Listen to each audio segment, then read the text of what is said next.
Larry Fink. He is sitting on 4,600 billion US dollars, as his role is to head BlackRock investment. He is one of the most influential financial managers in the world, and he sent quite an angry letter a few days ago to the corporate side of the world's economy, that the corporations should really engage more into climate mitigation first, and second of all, into their climate risk disclosures. Yeah. So every company is somehow affected by climate change, for the good or for the worse. And now investors are really asking for companies to disclose their climate risks and opportunities. And this is the kind of overarching theme I want to talk you through. Machine intelligence for forward-looking risk management for the investor sector, but naturally also for the insurance sector, for audit companies who have a stake in this, and for this entire, I call it, financial supply industry to the real economy. We were quite happy to launch a product with which we won a national competition in Germany last year. And what I present you here is a tiny bits of piece out of that product, and particularly some technical version of that. Climate risks. What are climate risks? Climate risks are basically a sub-fraction of everybody's talking now about United Nations Sustainable Development Goals, right? So it's a fraction of the SDGs. Don't recall which one, SDG 13 or something. But climate risks come in various forms, right? It can be supply chain risks. It can be political risks from improved legislation on carbon taxation and things like that. It can be very local production relevant risks, like on the top right you see a picture of the Rhine near Cologne in Germany, and you can see very low water level. So that's not normal, right? And companies downstream Cologne really suffering from production losses due to the third accumulated hot summer and dry summer in Germany. There are technology risks in there, and then this translates, of course, also to risks in the insurance and financial services industry, as you can see from building investors, portfolio investors that ask for more transparency in climate risk, and also for equity investors, debt investors, insurers, and so on. So that's all climate risk, and since a few years there has been a task force formed under a second notable financial manager, Michael Bloomberg, who founded the Task Force for Climate-Related Financial Disclosures back in 2015 in New York.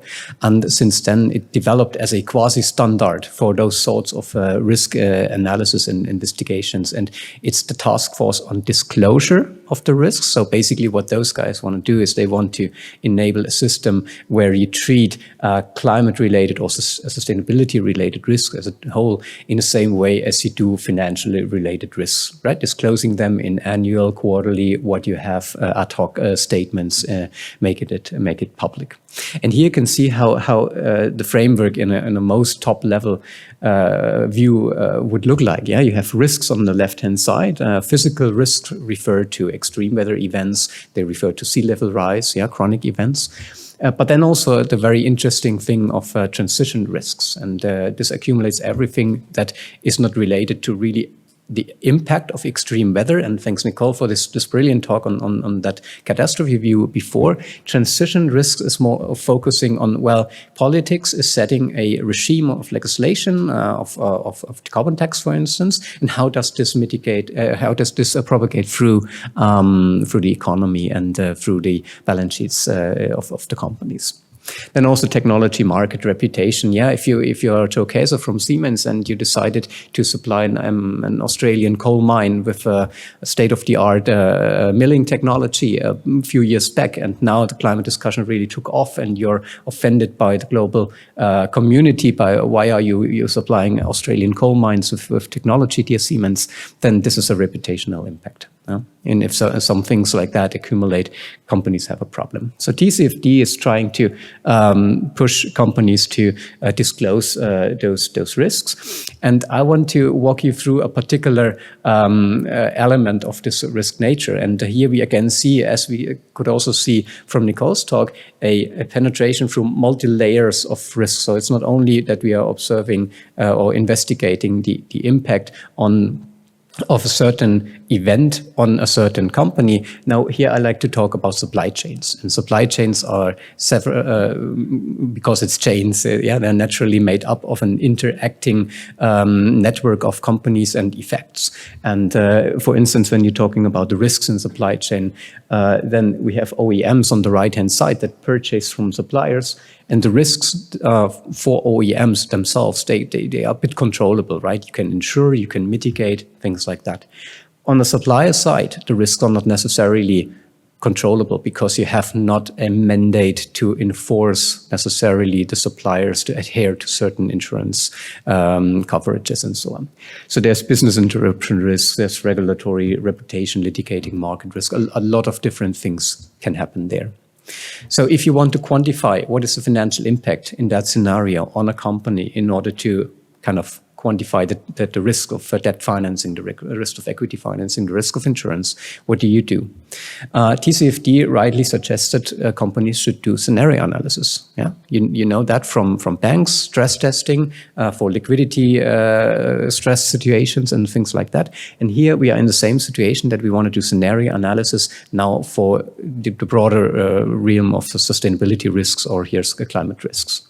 So supply chains and scenarios are very interesting because there happen a lot of nonlinear things, right? Microeconomic effects of scenarios. If I increase the carbon price or do a subsidy on new technology or whatever in some legislation, what is the microeconomic impact? And what does it then mean for transferring those costs or opportunities downstream the supply chain? And also, how do companies react on the technology and market shifts? Are they able to adapt? And how fast is this adaptation happening? And this creates an uncertain situation. And this uncertainty makes it a very nice use case for machine learning or statistical analysis or any sorts of advanced analytics treatment based on data and hypothesis. A little bit a network chart on supply chain, what we are talking about. Well, we have the OEM in the middle, and then I draw you arrows in different colors, right? Because there are different processes happening there.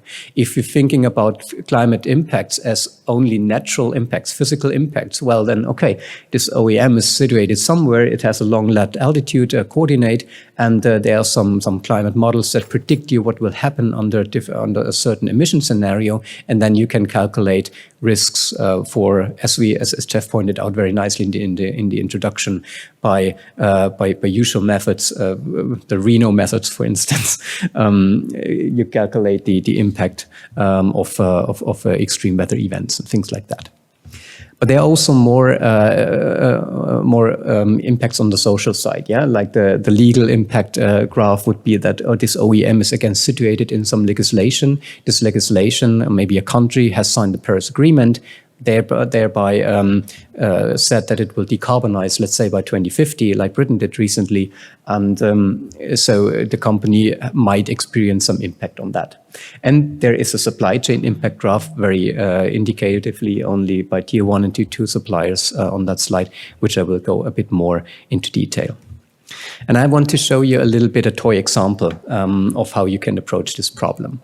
Let's have really a small toy supply chain. A OEM sitting in Switzerland is supplied by a supplier in the US, is supplied again by a supplier in China, and one in Romania. And in order to make it a little bit more interesting, let's say that there is also the Romanian supplier sources some other parts and goods in China. Yeah, so we have this network, and people who looked into graphs, a little bit of you might see this as a probabilistic graph, right? Because we have here a sort of directed graph network, and we have impacts that can happen in those different legislations and locations that we are certain to some extent, but certain to another extent. For instance, if we want to have now, let's say, the transitional risk model of what is the cost of carbon legislation and technology adoption rates in different countries, well, we can only estimate the technology adaptation rate, if we are not really sitting down and talking to the managers of the company in that different location, then our only chance is estimating by some means whatsoever a distribution of technology adaptation rates for a certain location. Yeah, the same kind of data augmentation as Nicole also discussed in her talk. Then also the same applies for carbon prices, obviously. Yeah, I mean, we know the carbon prices in those countries today, and all of the countries, some more or less, have implemented carbon prices. But in the essence, we can only estimate a distribution in some years from now, if you want to model something. Then, of course, these probabilities are not the end of the world. I mean, the real world is much more complex. Yeah, I mean, the probability of cost of a certain legislation situation depends on the year, depends on location, but also on the very business a company is in. Yeah, maybe some companies exert only costs for utilities or for energy producers, but not so much for, let's say, manufacturing companies. It depends on processes, also on the management, yeah, behavioral factors, on the history of what did this company see in the past in terms of litigation cost, environmental litigation, or something like that. So many different questions. And you might think of decomposing this combined probability into a product of probabilities, which are maybe independent, more or less. Yeah, some of them are still conditional, like the probabilities that policies will impose is definitely a function of the year and the location where you're looking at. So some of those components of this model are known. Yeah. If you want to model a supply chain which is coming from goods from China, then you know the location is China and this particular harbor region or city in China. If you know also the business, yeah, but some others are not known. Let's say the future development of carbon pricing, which is a policy basically, so probability of policy in per location and year. This is not known, and this is what you can, for instance, estimate. I show you examples of estimations here. So, for instance, technology adaptation, you could model like the lower left chart here. This is showing you now a state of the world where you could have companies in a business as usual technology, as they have now, or in a, let's say, carbon efficient or carbon neutral or whatever technology, which would be a target state. Yeah, and the question is now, out of a population of supplying companies in China or wherever, what would be the adaptation rate? How fast are companies in a certain region, a certain culture, legislation are moving?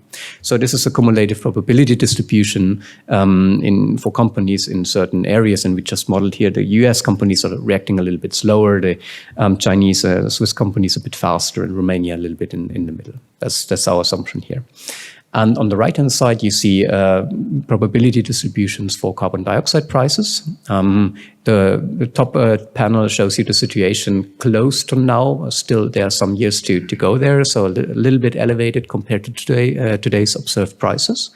And then we're talking about scenario analysis, so we are free which development we want to choose. Yeah. We chose here a sustainable development scenario, so a scenario where world and governance and so decide that it makes sense to put higher prices on carbon dioxide in order to move economy in a certain direction. This can also be in company internal carbon prices, by the way. Yeah, Microsoft is a nice example who have a very high internal carbon price in their accounting system. So you can fairly have the assumption that in year 2013 we will see quite high carbon prices compared to today's situation. Okay. And now you can model how those costs will affect our Swiss OEM, which is sitting in the middle and getting impacts from all of the suppliers around. And I show you directly the results. If you do that for the toy example, it's not so many modeling steps. But this is the supply chain again. And now you see the situations in 2023 in blue and in 2030 in red. And under those assumptions that I showed you before, technology adaptation, and CO2 kind of pricing, which is kind of channeled through, so the costs are channeled through down to the Swiss OEM. Then you would see a situation where on the x-axis you have the value per piece in sorts of dollars or any sorts of monetary unit. up you have the probability that the cost has a certain number, and you can see that, for instance, in the Chinese example, even that the carbon prices in the Chinese examples rose. Yeah, Chinese is orange here, and now Chinese is it's red here and red here. So it's a tripling of carbon price over this 8 years. You can see that the probability that this carbon price imposes a certain additional cost on goods which are sourced from China are merely the same. Yeah? And this is actually not surprising, because why is that? Because in the same period of time, the Chinese companies, according to that assumption here, get very much carbon efficient. Yeah, and the lower amount of carbon they are really emitting, the less they have to pay on any sorts of carbon pricing scheme, the lower costs they can transfer or have to transfer through their supplier, through their customer chain. Same thing you can see for Romania. For the US, you can, in that assumption, already see a decrease in the effect that this transition risk, this carbon risk, has on the goods which are sourced from US, simply because at the beginning of this decade, the US companies were seen as quite lagging in adaptation to lower carbon or to higher carbon efficiency. But by the end of this decade, the suggestion was that the US companies also close up, and that means that compared to other companies here, they have a higher rate of improvement, meaning they have to pay relatively seen lower carbon costs by the end of the decade, and this is then showing in that decay of the expected value price. And then for Swiss companies, you hardly see any change according to those assumptions when you do that model like that. So this is an example how you can model such transition risks, under very many assumptions, under the assumption that carbon prices will behave in a certain way. We have a certain model for that. Under the assumption that companies will transition in a certain way, you have a certain machine learning-based actually model for that. Yeah, so there you again see how you approach those things by a accumulation of different models, and then in the end you transfer it into and this is a causal model. Yeah, this probabilistic graphs have causal relationships in there into such a model, and this yields quite some explainable results then in the end. Can do the same thing also with real estate, as I showed you in the beginning. So, and this is an example where we did a climate risk analysis on a real estate portfolio. Most of the properties are in Germany. I show you only parts of the entire portfolio, but you can see the entire range of things you can analyze there. Yeah, you can look into the power related carbon costs. Yeah, to the heating and related carbon costs. So those are costs that are existing in the system because we have a carbon regulation. We have a certain assumption and model how power usage and heating usage will develop in the future. Also, those models are again based on sub-models that tell you how warm it will be, how heating degree days, this is the terminus technicus for it, will be expected in the future. And based on that, we can propagate the impact of carbon costs. It does not tell you basically who carries those costs. Yeah, it is not yet fixed that the owner of the real estate will really be required to carry the cost of carbon here. This is part of the individual legislation in the countries, and this could actually here. I mean, we have properties in the Netherlands and in Germany already. Here it can be different. Here we're looking much more into the detail. But then, of course, also in that scenario, I mean, we're looking into physical risks as well. So sea level rise, heat wave, storm damage. So heat wave is basically the question of what impact does the more extensive heat periods in European summer have on productivity, on well-being in urban regions, and how does it impact them on the property values? Sea level rise, we really saw some impacts, of course, on those islands in North Sea shore and in the Netherlands as well, clearly. We talked a lot about probability distributions and estimations. So one thing I think that came clear throughout the morning session here was data availability is key. And my take on that is that data is really there. I mean, it exists. The only thing is making it available to such analysis is not always possible very easily. And that's why we are not only focusing on modeling those effects based on public data or assumptions, but we are going to the ground and measuring those data from points of truth directly.